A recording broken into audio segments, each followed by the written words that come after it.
Hi, it's time for another verb of the day. Today's verb is step. Let's begin by looking at some of the ways that we use this verb. The first way you might hear step used is to lift and set down one's foot. So we could do it once, or we could repeat that action. So one foot after the other. And so this action is taken in order maybe to walk somewhere or to move to a new place or position. The second way you might hear this verb used is in the imperative. It's used as a command. And we might politely ask someone to walk a short distance for some stated or particular purpose. So you might imagine being in a store, asking for help, finding something, and the customer service person or clerk, whomever's helping you, might say, "Step this way," right? So they're telling you, "Walk with me in this direction." You should know that step is a regular verb. To make the progressive tense, we need to double the final consonant before we add ing. And the reason we're doubling this final consonant is that we have a one syllable word. It has one vowel sound and it has one final consonant. Okay. So when I add that ing to our verb, it creates the word stepping. The past tense and participle forms of this verb are also going to follow that same pattern of we're going to double the final consonant and then add ed. Our base verb, step, ends in an unvoiced P sound. So our past tense ending is going to make a T sound. Stepped, stepped. Okay.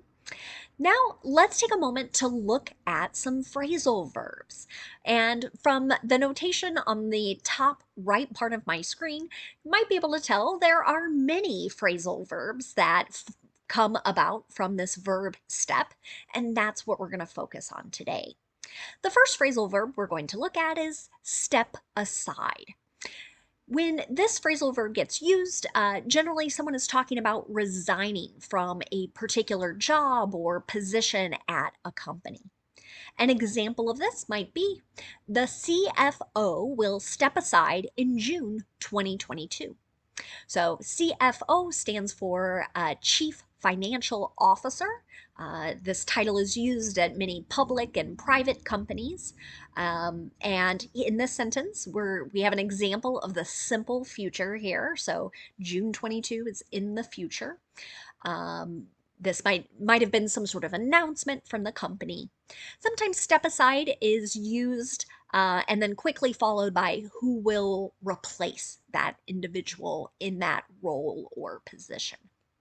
Another phrasal verb you might hear is to step back.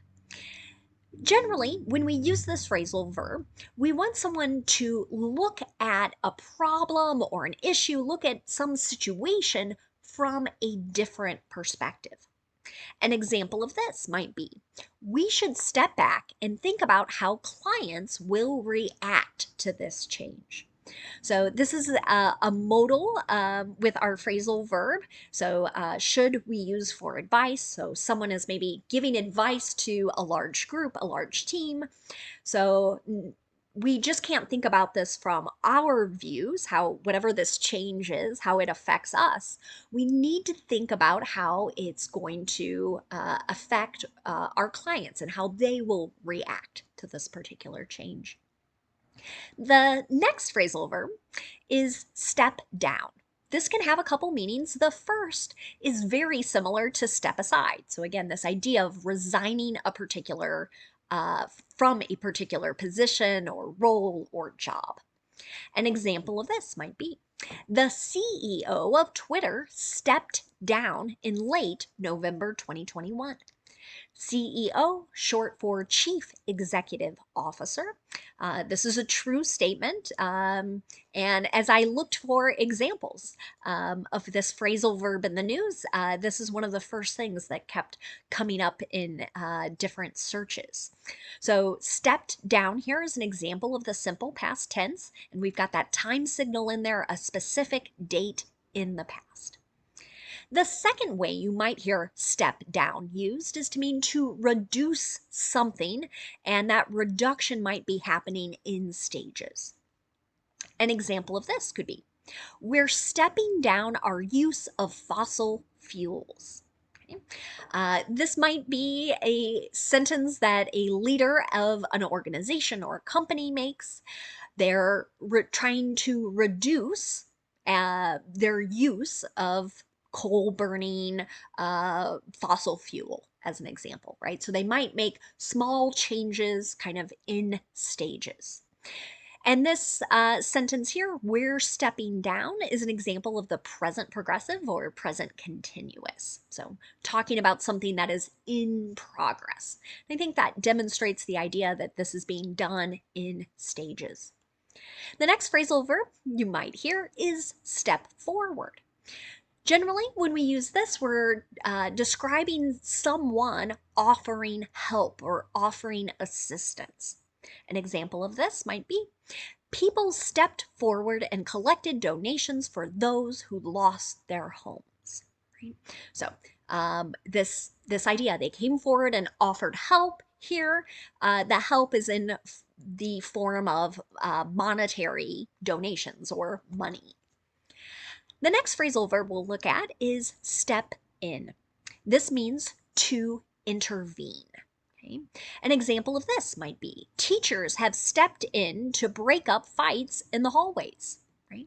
So they come into the middle to end these fights. And have stepped in is an example of the present perfect. Maybe talking about an action that occurred at some point in the past, but it's not a known point in time, or some action that started in the past continues into the present. Okay. Now let's continue looking at some additional phrasal verbs. The next one we're going to discuss is step out. This can have a couple different meanings. The first might be to leave a place for a short amount of time. An example of this, I'm going to step out and take a call. So perhaps someone is in a group setting, a meeting, right? And so they're saying, I'm going to leave this particular place. And in this example, they're doing it to make a phone call. I'm going to step out is an example of the simple future using be going to. A second way you might hear step out used is to mean just go out for a special evening or maybe a special event. An example of this, celebrities stepped out to attend the fundraiser for cancer research. Right? So you might imagine some sort of glamorous event that they all attended on this special evening.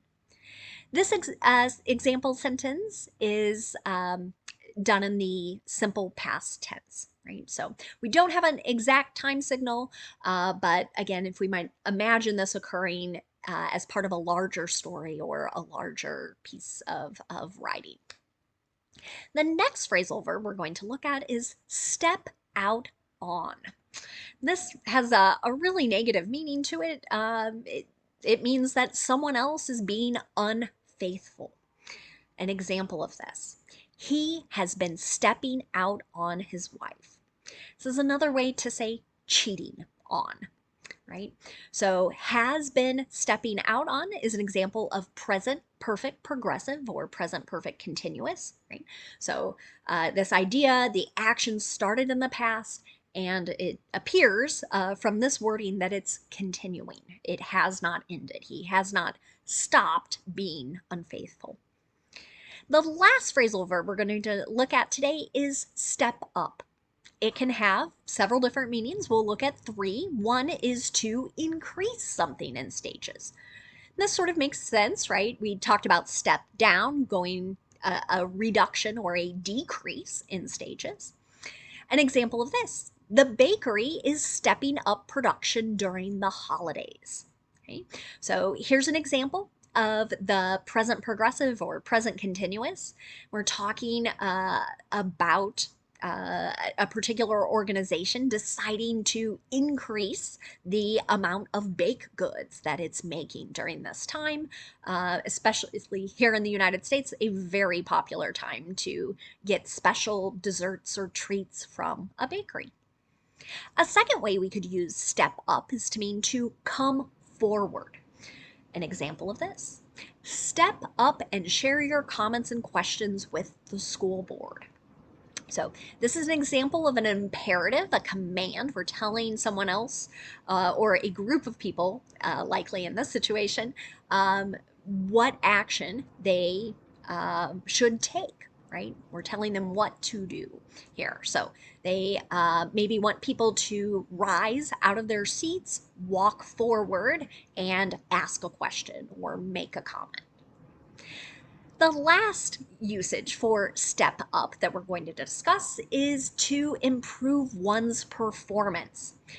It could also mean that someone is taking on more responsibility.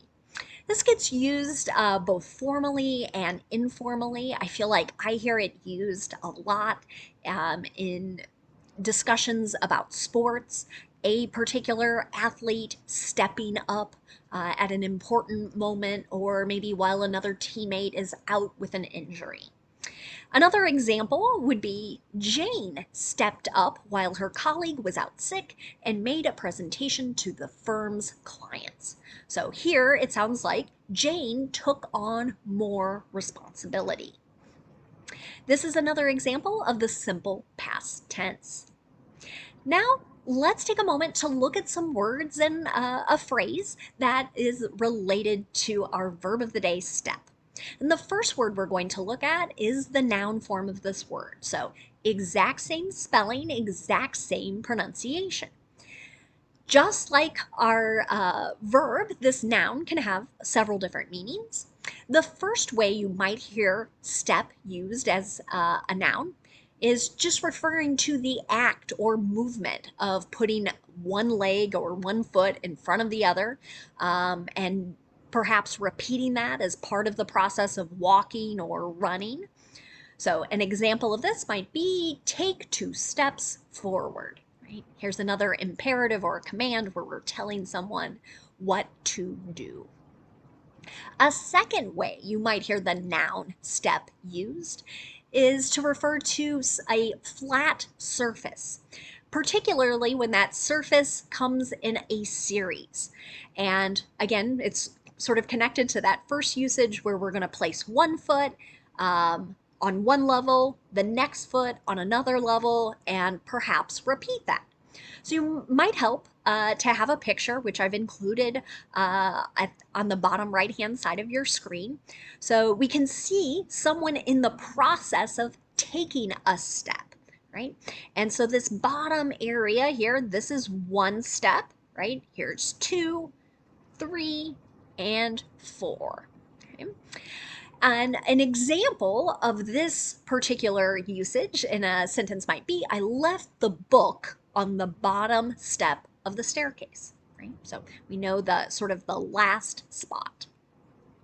A third way to use the noun step is to mean a measure, an action, and especially something that occurs in a series. So an example of this, the first step in the recipe is to melt the butter, right? So this is the first action in a series of actions to make a particular dish. Another way you might hear step used is as a prefix. And when this group of letters is used as a prefix, we're connecting someone's relationship to another person. And this relationship comes from generally a second, third, or other multiple marriage. Let's look at an example sentence, and I think it'll make it a little easier to understand. She's traveling with her mother and stepfather. Okay, so in this particular sentence, stepfather, step is our prefix there. This person is not the biological father of this particular child. At some point, the mother remarried, right? And this is the relationship that exists now, right? So the unnamed person that's our subject here, right, still may have a father, right? We hope he's alive and well, but again, there's sort of a second person now in this role as well. So you're going to hear this relationship, this prefix used with a number of relationships. So you'll hear stepmother, stepbrother, stepsister, stepson, stepdaughter, etc. But that's what's meant by it. The last phrase we're going to look at today is step on it. This came up recently as I was talking to some students. They had heard it used in a movie and they were trying to figure out what it meant. And this phrase really means that you are encouraging someone to go faster.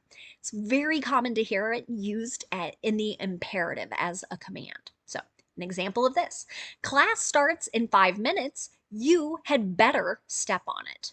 Okay, so this example sentence is advice, and that had better structure generally implies there are going to be consequences if you don't do a particular action. So here, maybe we have a teacher encouraging someone to walk faster, move along in order to be at class on time. Sometimes people will use it when they're encouraging someone else to drive faster as well. Thanks so much for watching today's video. I hope you have a great day.